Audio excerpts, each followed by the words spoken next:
The Korthak warship emerged from hyperspace like a predator stalking its prey. Commander Zareth stood on the bridge, his four arms crossed behind his scaled back, watching the blue-green planet rotating slowly in the view screen. Earth. Such a primitive name for such a primitive world. "Status report," he commanded, his voice carrying the authority of 1,000 conquered worlds. "Scanning complete, Commander," his tactical officer replied. "Technology level confirms initial intelligence, nuclear capability, limited space travel. They've barely left their own gravity well." Zareth's mandibles clicked in amusement. The Galactic Council had labeled this species as potentially dangerous, but he saw nothing more than another backward civilization ready for harvesting. In his 3 centuries of conquest, he had never encountered a species that could resist the might of the Korthak Empire. "Their defensive capabilities?" he asked, though he already knew the answer would be laughable. "Primitive projectile weapons, some directed energy experiments, nothing that could penetrate our shields even at 1% power." The commander moved to the center of the bridge, his reflection visible in the polished obsidian floor. Around him, dozens of officers worked at their stations, preparing for what would be the shortest conquest in recent memory. "Send the standard ultimatum," Zareth ordered. "Give them 1 rotation of their planet to surrender. Tell them resistance will result in the elimination of their species." On Earth, the message arrived at every major communication center simultaneously. In Washington, President Sarah Chen stared at the translation, her hands trembling slightly as she read the terms. Complete surrender. Enslavement of the human race. Earth's resources stripped bare. "How long do we have?" she asked General Marcus Webb, chairman of the Joint Chiefs. 24 hours, Madam President." She looked around the situation room at the faces of her advisors. Fear, anger, determination. She saw it all reflected in their eyes. "Options?" "We've been preparing for this possibility since the Roswell incident," Webb said, sliding a classified folder across the table. "Project Prometheus. We've had 70 years to reverse engineer alien technology. We're not as defenseless as they think." Chen opened the folder, her eyes widening as she scanned the contents. "This is operational?" "Fully operational. 12 orbital defense platforms disguised as communication satellites, plasma cannons based on recovered tech. And that's just the beginning." The president stood, her decision made. "Send our response. 2 words, come try." Back on the Korthak warship, Zareth's tactical officer looked confused. "Commander, they've responded to our ultimatum." "Surrender already? Pathetic." "No, sir. They've told us to come try." The bridge fell silent. In 300 years of conquest, no one had ever responded to a Korthak ultimatum with defiance. Zareth's scales shifted color, a sign of his rising anger. "They dare mock us? Launch the assault pods. Send 10,000 warriors. I want their capital cities in ruins within the hour." The assault began precisely as the Korthak had done 100 times before. Drop pods launched from the warship like a swarm of meteors, each containing 50 elite warriors. They streaked through Earth's atmosphere, their heat shields glowing white-hot. But something was different this time. Hidden in orbit, 12 platforms that the world believed were communication satellites suddenly came alive. Panels slid away, revealing weapons that shouldn't exist on a pre-FTL world. Plasma beams lanced out, cutting through drop pods like butter. In NORAD's command center, Colonel Jim Patterson watched his screens with grim satisfaction. "Splash 1 through 30, tracking more incoming." "Let some through," General Webb ordered over the secure line. "We need to test our ground defenses." The remaining drop pods crashed into major cities around the globe, disgorging their warriors. The Korthak emerged expecting terrified primitives armed with projectile weapons. Instead, they found something else entirely. In New York, Sergeant Maria Rodriguez waited with her squad in Times Square. They wore powered armor that officially didn't exist, carrying weapons reverse-engineered from crashed UFOs. When the first Korthak warrior appeared, standing 9 feet tall with 4 arms carrying plasma rifles, she didn't hesitate. "Light 'em up!" The human weapons fired beams of coherent energy that sliced through Korthak armor like it was made of paper. The alien warriors, shocked by the resistance, tried to regroup. They had expected to face soldiers with bullets and grenades, not technology that matched their own. In London, Tokyo, Moscow, and Sydney, the scene repeated. Human forces engaged the Korthak with weapons and tactics that shouldn't have been possible. Worse for the invaders, the humans fought with a savagery they had never encountered. When Korthak warriors captured civilians in Berlin, expecting to use them as shields, they learned a horrifying truth about humanity. The humans didn't negotiate with those who threatened their young. A sniper's plasma beam took the lead warrior's head off from 2 kilometers away, and German special forces descended on the remaining aliens with ruthless efficiency. Back on his warship, Zareth watched the tactical displays in growing disbelief. His elite warriors, each worth 100 soldiers of most species, were being systematically eliminated. "How is this possible?" he roared. "They're primitives." "Commander," his intelligence officer spoke hesitantly, "I'm detecting energy signatures from their weapons that match our own technology." "Impossible. We've never lost a ship in this sector." "The Velmar expedition, sir, 70 of their years ago. They never reported back." Zareth's scales paled. The Velmar had been a scout ship that vanished while surveying this sector. If these humans had somehow captured and reverse-engineered its technology. "Launch the second wave," he ordered. "Full deployment, 50,000 warriors." But Earth was ready. As the second wave of drop pods launched, something unprecedented happened. From hidden silos across the planet, missiles rose on pillars of fire. Not the primitive chemical rockets the Korthak expected, but hybrid designs incorporating alien anti-grav technology. Each missile carried a payload that human scientists had spent decades perfecting, a perfect fusion of human nuclear technology and alien energy manipulation.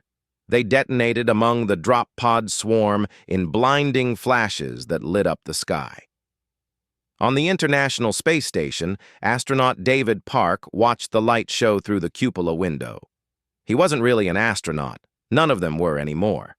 The ISS had been humanity's secret watchtower, its crew trained in combat and equipped with weapons that could punch through a warship's hull.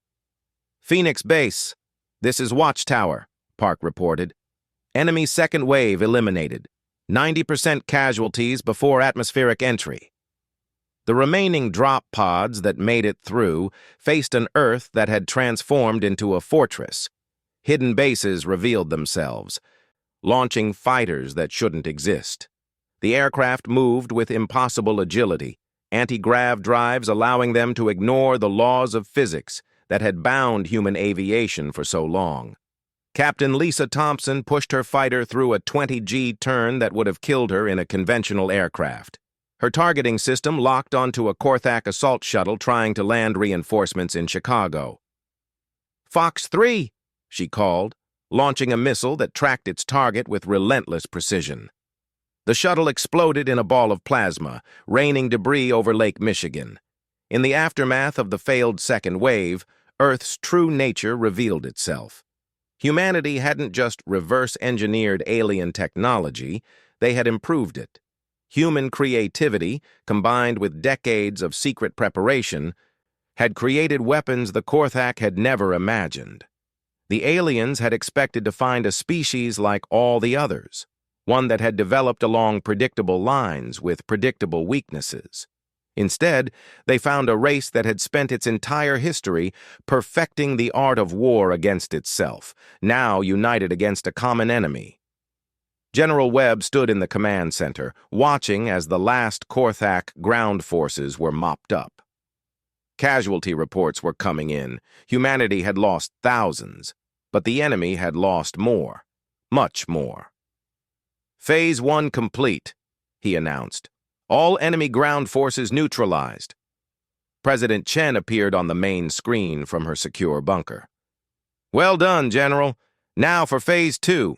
It's time to take this fight to them." Around the world, hidden facilities opened their doors. Ships that had been built in secret over decades rose into the sky. They weren't pretty. Human engineering focused on function over form, but they were deadly. Each one incorporated the best of human and alien technology, creating something new, something the galaxy had never seen before. The Korthak had thought they were crushing a primitive species. They had no idea they had awakened a sleeping giant. A species that had survived ice ages, plagues, and wars that would have ended other civilizations. A species that had looked at alien technology and asked not, "How does it work?" but "How can we make it better?" As the human fleet assembled in orbit, one thing became clear. The Korthak had made a fatal error. They had given humanity a common enemy. And there was nothing more dangerous in the universe than humans with a reason to fight together. The invasion of Earth had failed spectacularly. Now it was humanity's turn to strike back. Commander Zareth stared at the tactical display in disbelief. His invasion force, meant to subjugate an entire planet within hours, had been utterly destroyed. Worse, energy signatures indicated the primitives were launching ships. Impossible ships that shouldn't exist. "All weapons to full power," he ordered, his voice betraying none of the uncertainty he felt. "Destroy anything that rises from that planet's surface." The Korthak warship's massive plasma cannons swiveled toward Earth, charging with enough power to turn cities to glass. But as the first human ships cleared the atmosphere, something unexpected happened. They vanished. "Where did they go?" Zareth demanded. "Unknown, Commander. They were there. And then they weren't." On the bridge of the UES Vengeance, Admiral Rebecca Stone allowed herself a small smile. The cloaking technology had been the hardest to crack from the salvaged alien tech, but human scientists had managed something the original designers hadn't. They'd made it work on larger ships. "All ships, maintain cloak until we reach optimal firing position," she commanded. Around her, the bridge crew worked with practiced efficiency. They had trained for this moment for years in secret facilities hidden beneath mountains and deserts. The human fleet was a testament to ingenuity over elegance. Where alien ships were sleek and streamlined, human vessels were angular and brutal. Every surface bristled with weapons. Every system had 3 backups, and every crew member knew that failure meant the enslavement of their species. "Admiral," her tactical officer reported, "the Beijing and Moscow are in position. The Tokyo reports minor fluctuations in their cloak but says they can maintain. Tell Captain Tanaka to fall back if the cloak fails. We can't afford to lose the element of surprise." 20 ships. That's all humanity had managed to build in secret. 20 ships against a warship that had conquered worlds. But humans had learned something important from their history. David had beaten Goliath before. Back on the Korthak vessel, panic was beginning to spread. Sensors showed nothing, but the crew could feel something was wrong. In 3 centuries of conquest, prey had always been visible, trackable, predictable. This was something new. "Activate full-spectrum scanning," Zareth ordered. "They must be—" The sentence died in his throat as space around his ship suddenly blazed with light. 20 human vessels materialized in perfect formation, already firing. But these weren't the plasma beams the Korthak expected. Humanity had taken alien technology and combined it with their own terrifying innovations. Kinetic weapons moving at significant fractions of light speed hammered the Korthak shields. Missiles carrying antimatter warheads, a human creation that horrified even allied species, detonated against the warship's hull. Most devastating of all were the gravity bombs, weapons that created microscopic black holes that lasted just long enough to tear chunks from the enemy ship. "Shields at 60%. The tactical officer screamed over the sound of alarms. "Hull breaches on deck 7 through 12! Return fire! All weapons!" The Korthak warship's response was devastating. Plasma beams lanced out, striking the human ships with terrible force. The UES Berlin took a direct hit, its shields flaring and dying. The ship broke apart in a spray of molten metal and frozen atmosphere. But for every human ship destroyed, the survivors fought harder. This wasn't just a battle for territory or resources. This was for survival, for freedom, for the right to determine their own destiny. And humans had always fought hardest when cornered.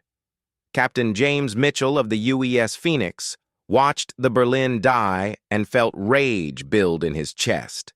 Those had been good people, friends, family. "Helm, ramming speed," he ordered quietly. His bridge crew turned to stare at him. "Sir?" "You heard me. All power to forward shields and engines. We're going to show these bastards how humans fight when we're angry." The Phoenix surged forward, accelerating beyond safe limits. Korthak weapons focused on the charging ship, but Mitchell had anticipated this. At the last second, he ordered the deployment of humanity's most insane creation, the quantum torpedo. The weapon phased out of normal space-time, passing through the Korthak shields as if they didn't exist. It rematerialized inside the warship's main reactor chamber and detonated. The explosion tore the Korthak vessel in half. Secondary explosions rippled through its structure as centuries-old safety systems failed catastrophically. Commander Zareth had just enough time to realize his fatal error before plasma consumed the bridge. He had assumed humans were like every other species, that they would value their own lives above victory. He hadn't understood that humans had a saying, victory or death. And sometimes they meant it literally. The Phoenix, mortally wounded from the assault, managed to limp clear before the Korthak ship's final death throes. Captain Mitchell slumped in his command chair, blood seeping from a dozen wounds caused by the violent maneuvers. "Signal the fleet," he gasped. Tell them we showed those aliens how humans die, fighting." As news of the victory spread across Earth, something unprecedented happened. Hidden facilities revealed themselves not just on Earth, but throughout the solar system. Humanity hadn't just been building ships, they'd been building an entire secret infrastructure. On Mars, massive doors opened in Olympus Mons, revealing a shipyard that had been under construction for 30 years. The moon's dark side lit up with the lights of 100 weapon platforms. Even in the asteroid belt, mining operations revealed their true purpose. They'd been hollowing out asteroids and turning them into mobile fortresses. The Galactic Council had labeled humanity as potentially dangerous based on their history of warfare. They had no idea how right they were. When faced with an existential threat, humanity had done what it did best, prepare for war with an intensity that bordered on obsession. But the destroyed warship had been just a scout, and its destruction triggered automated distress signals that reached across the galaxy. In the Korthak home system, Supreme Warlord Caxtor received the news with disbelief that quickly turned to rage. "Prepare the Grand Fleet," he commanded. "Every available warship. We will make an example of these primitives that will echo through eternity." 500 warships began their journey toward Earth. It would take them months to arrive, but when they did, they would bring the full might of an empire that had never known defeat. On Earth, the celebration of victory was short-lived. Long-range sensors detected the incoming fleet, and humanity realized the true scale of what they faced. President Chen convened an emergency session of world leaders. For the first time in history, every nation on Earth was represented, united by the common threat. "We have 6 months," she announced. 6 months to prepare for a force 25 times larger than what we just defeated. "It's impossible," the French president said. "We barely survived one ship." "Then we make it possible," Chen replied. "We've hidden our true capabilities for 70 years. It's time to show the galaxy what humanity can do when we stop hiding. What followed was the greatest mobilization in human history. Every factory on Earth retooled for war production. Every able-bodied adult volunteered for service. Scientists worked around the clock to improve their reverse-engineered technology. But more importantly, humanity began to innovate in ways the galaxy had never seen. Where alien species had developed along predictable paths, humans combined technologies in ways that seemed insane to orthodox military doctrine. Dr. Yuki Tanaka, leading a team in Tokyo, made a breakthrough that would change everything. What if, she proposed, we don't try to match them ship for ship? What if we use our greatest strength, our creativity? Her idea was brilliantly simple and terrifyingly effective. Instead of building more warships, humanity would turn space itself into a weapon. Using a combination of alien faster-than-light technology and human quantum physics, they created something new: the void mine. These devices, no larger than a basketball, could be deployed by the thousands. When activated, they created temporary rifts in space-time that would tear apart anything that tried to pass through. Entire regions of space could be made impassable, forcing the enemy fleet into killing fields of humanity's choosing. Meanwhile, in underground bunkers across Earth, another project took shape. Humans had always been good at information warfare, and now they turned those skills toward understanding their enemy. Captured Korthak technology yielded more than just weapons. It gave insight into their psychology, their tactics, their weaknesses. They're predictable, psychologist Dr. Marcus Webb concluded after months of study. They've won for so long they can't imagine losing. They'll use the same tactics they always have because they've always worked. This insight led to humanity's most ambitious project yet, Operation Trojan. If the Korthak expected humans to defend conventionally, humanity would do the opposite. They would attack. As the months passed and the Korthak fleet drew closer, Earth transformed. The planet that had hidden its true capabilities now blazed with defiance. Orbital shipyards worked continuously, building not just warships, but something else. Generation ships designed to ensure humanity's survival even if Earth fell. "We will not go quietly," President Chen announced in a broadcast that reached every human on Earth and beyond. "If they want to destroy us, they'll have to catch us first. And humans have always been good at surviving." The first Korthak scout ships arrived at the edge of the solar system and immediately encountered the void mines. Ships that had traveled safely between stars for centuries suddenly found themselves torn apart by rifts in space itself. The survivors reported back to the main fleet, and for the first time in their history, the Korthak felt uncertainty.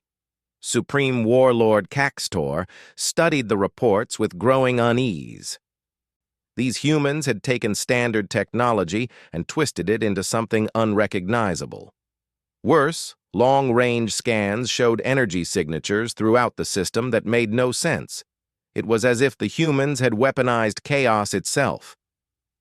"Proceed with caution," he ordered, words that had never before been spoken by a Korthak commander.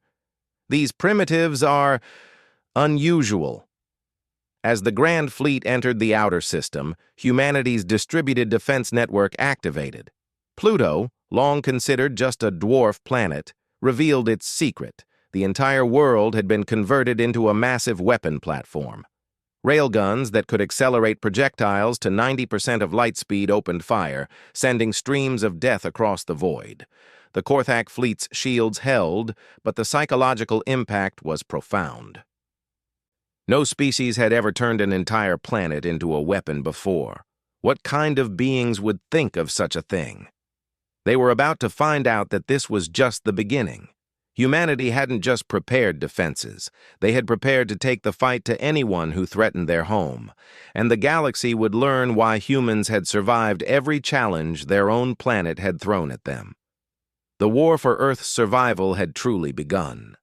The Korthak Grand Fleet pressed deeper into the solar system, but each kilometer came at a price.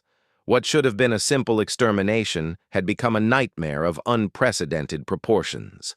Neptune's moons erupted with missile fire, each one converted into a hidden fortress. Uranus's rings concealed thousands of automated attack drones that swarmed enemy ships like angry wasps. Supreme Warlord Caxtor watched another of his vessels disappear in a quantum torpedo detonation, his scales flickering through colors of rage and something new: fear. In 500 years of life, he had never experienced doubt. Now it gnawed at him like a parasite.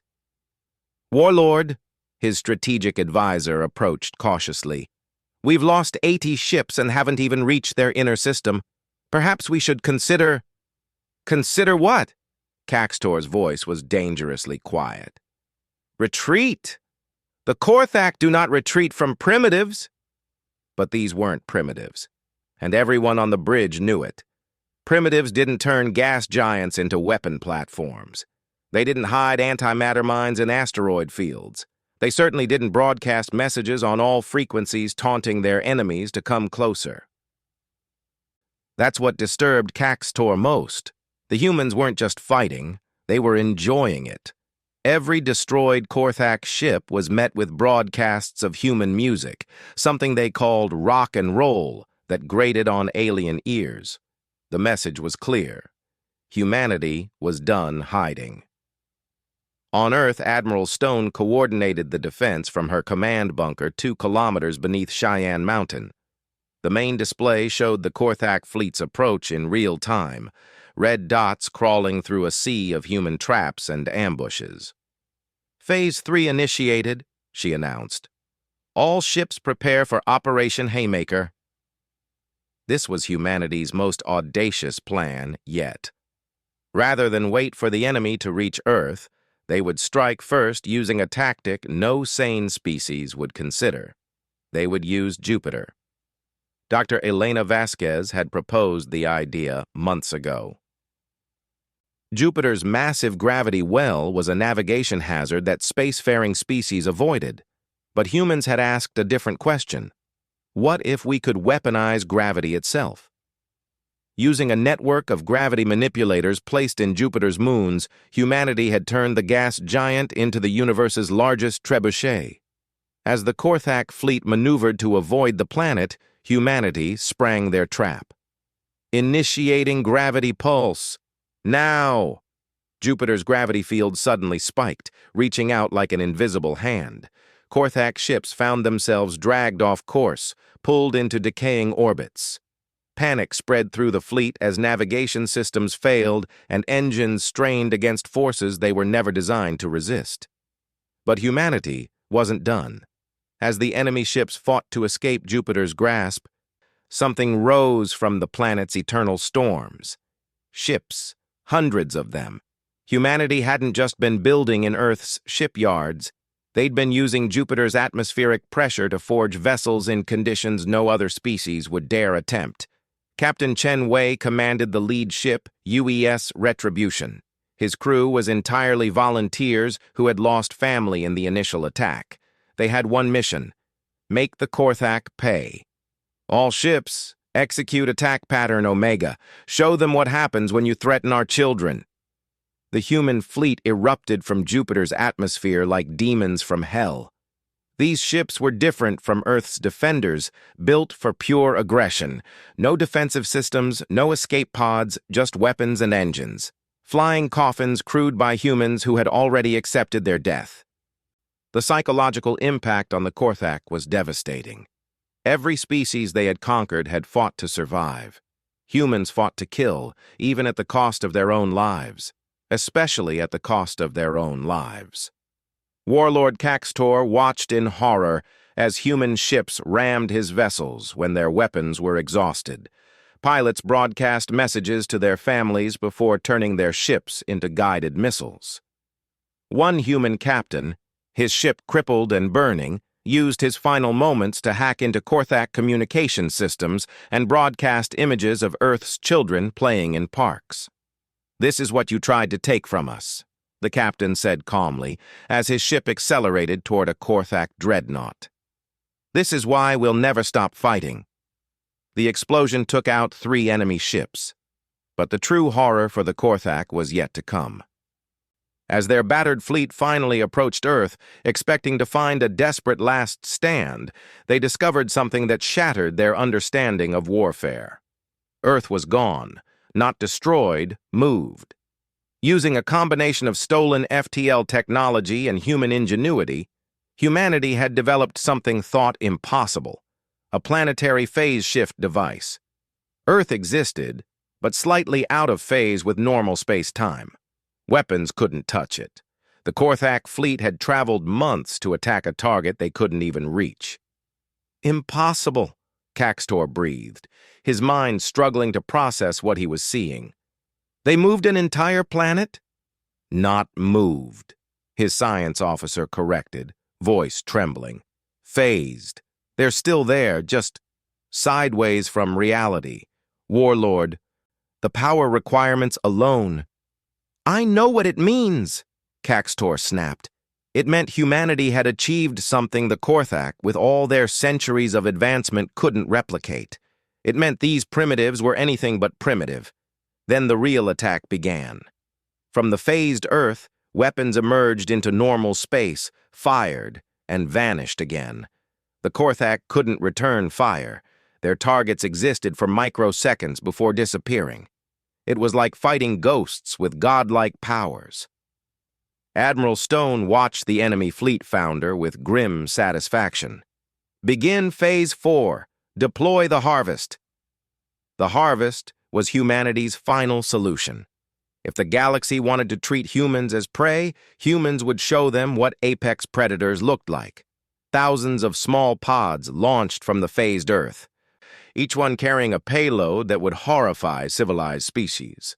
The pods attached to Korthak ships like parasites and began to eat.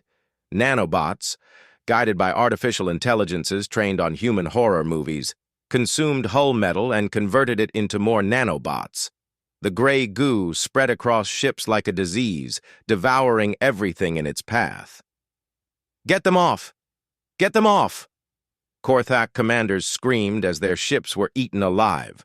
Weapons designed to fight other ships were useless against microscopic enemies that adapted to every countermeasure. But the nanobots were programmed with human vindictiveness. They didn't just destroy, they preserved. Life support systems remained functional. Communication systems kept working. The Korthak were forced to watch their ships disappear around them, broadcasting their terror to the rest of their fleet. Warlord Caxtor made a decision that would haunt his species for generations. "All ships retreat. Full withdrawal." The words had never been spoken in Korthak history. An empire built on inevitable victory had met something worse than defeat. They had met an enemy that enjoyed the fight too much to let them win. As the battered Korthak fleet fled, humanity dropped the phase shift. Earth shimmered back into normal space, surrounded by a debris field that had once been the pride of an empire. But humans weren't satisfied with defense. They had a message to send. "All ships pursue and destroy," Admiral Stone ordered. "No survivors reach their space. The galaxy needs to know. Earth is off limits." What followed wasn't a battle. It was a hunt. Human ships, built for endurance and spite, chased the fleeing Korthak across the solar system. They broadcast the pursuit on all frequencies, ensuring every spacefaring civilization would witness what happened to those who threatened Earth. Captain Lisa Thompson, who had survived the first invasion, led a wolf pack of fighters. They harried the enemy like ancient persistence hunters, never letting them rest, never letting them escape. When Korthak ships tried to make emergency repairs, human fighters appeared from nowhere to destroy them. "Remember the Berlin," she broadcast after each kill. "Remember New York. Remember every human who died because you thought we were weak." The pursuit continued past Pluto, into the deep dark between stars.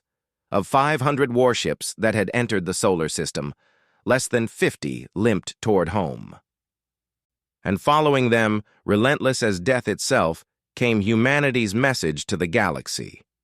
The UES Nemesis, Earth's first true warship, caught the warlord's flagship just as it prepared to enter hyperspace. Captain David Park, promoted after the defense of the ISS, hailed the Korthak commander. "Warlord Caxtor, I bring a message from Earth." On his ruined bridge, surrounded by the remnants of his once proud fleet, Caxtor listened. "You thought you could crush us because we were young, because we were divided, because our technology was inferior. You were right about all of that. But you forgot one thing. Humans have been practicing war on each other for our entire existence. When you united us against a common enemy, you didn't face a primitive species. You faced the combined military experience of 10,000 years of human conflict. And we've gotten very, very good at it." Park paused, letting the words sink in. "Run home, Warlord. Tell your empire and every other species what happened here. Earth is under new management, our own. Anyone who tries to take that from us won't face soldiers. They'll face a species that weaponized spite and turned vengeance into an art form. We are humanity. We are done hiding. And we are coming for anyone who threatens our children." The transmission ended. The Nemesis fired a single shot, not to destroy, but to cripple. The warlord's flagship limped into hyperspace, carrying its message of defeat and horror back to the Korthak Empire. Within months, the story spread across the galaxy.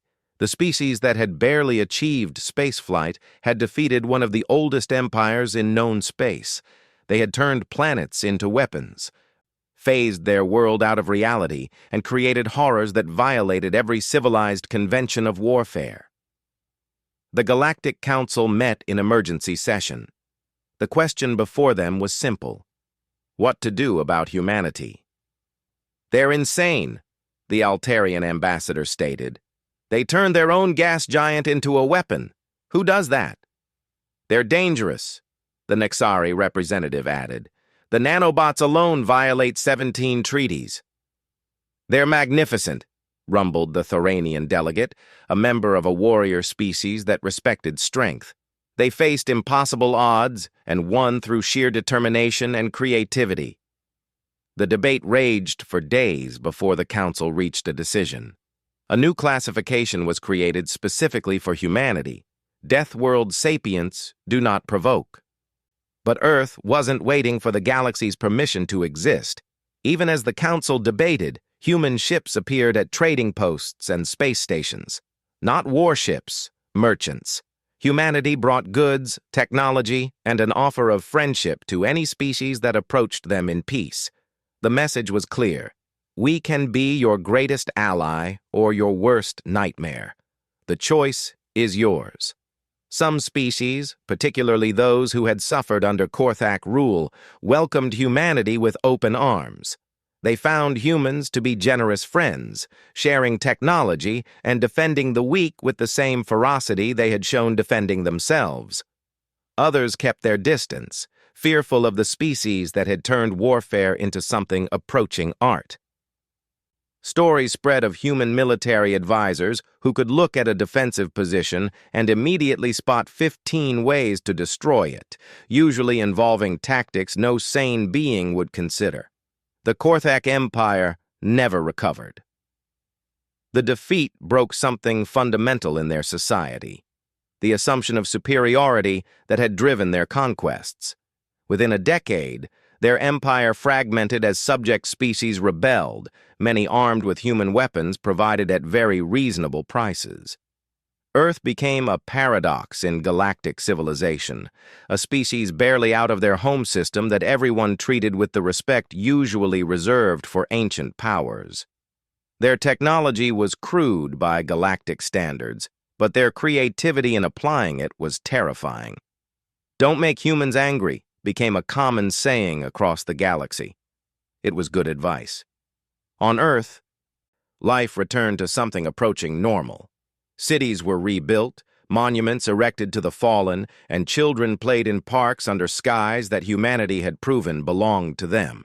But things had changed. The old divisions of nation and race seemed petty in the face of what they had accomplished together. President Chen, now leader of the United Earth government, stood before the General Assembly in New York.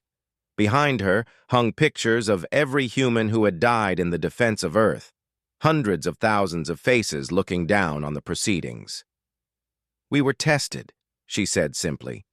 "We were found worthy, not because of our technology or our weapons, but because when faced with extinction, we chose to fight, together, as one species, as humans."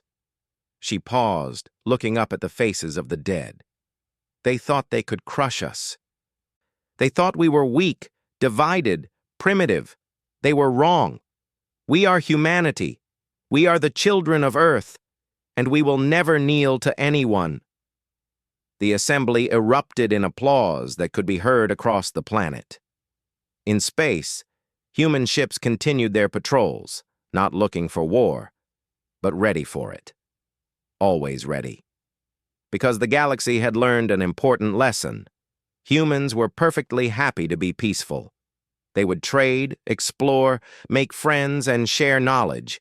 But threaten them, threaten their home, threaten their children, and you would discover why a species that had evolved on a death world had survived every challenge the universe had thrown at them. They had thought they could crush us. They had learned, to their eternal regret, that humanity struck back with savage force, and we were just getting started,